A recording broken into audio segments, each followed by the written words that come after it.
Bonjour les huitièmes. Alors aujourd'hui, nous commençons la multiplication des fractions et aujourd'hui, on va traiter seulement les fractions inférieures à 1.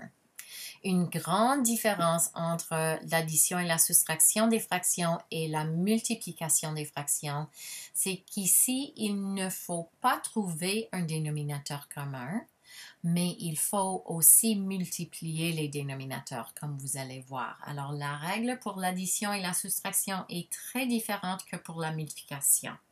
Alors, commençons. Bon, alors, premièrement, pour multiplier des fractions, on multiplie séparément les numérateurs et ensuite les dénominateurs. Et finalement, il faut simplifier la réponse à sa plus simple expression. Alors, voilà un exemple. 3 cinquièmes fois 1 tiers. Alors, nous prenons premièrement les deux numérateurs, 3 fois 1, et les deux dénominateurs, 5 fois 3. Alors, ça, c'est ce qu'on doit faire. On les traite séparément à cette étape-là.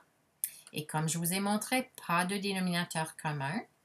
3 fois 1, ça va nous donner 3. 5 fois 3, ça va nous donner 15. Alors, voilà notre réponse à la multiplication. 3 quinzièmes. La dernière étape ici, c'est de trouver sa plus simple expression. Il faut réduire notre réponse. Quel est le plus grand facteur commun de 3 et 15? C'est 3. 3 divisé par 3, ça donne 1. 15 divisé par 3, ça donne 5. Et alors, notre réponse finale, 1 cinquième. Okay?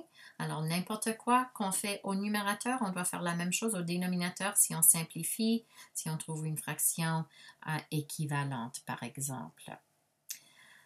Alors, notez bien, pour la multiplication, ce n'est pas nécessaire de trouver un dénominateur commun. Je sais que je l'ai déjà dit, mais c'est assez important qu'il faut répéter. Et finalement, il faut toujours réduire ou simplifier sa réponse à sa plus simple expression. Alors, une leçon courte aujourd'hui. Voici les questions que je vous demande de faire. Je les aurai affichées sur Google Classroom aussi. Alors, vous pouvez faire référence là. Ça, c'est notre dernière leçon de mathématiques pour la semaine. La semaine prochaine, on commencera avec la multiplication des fractions supérieures à 1.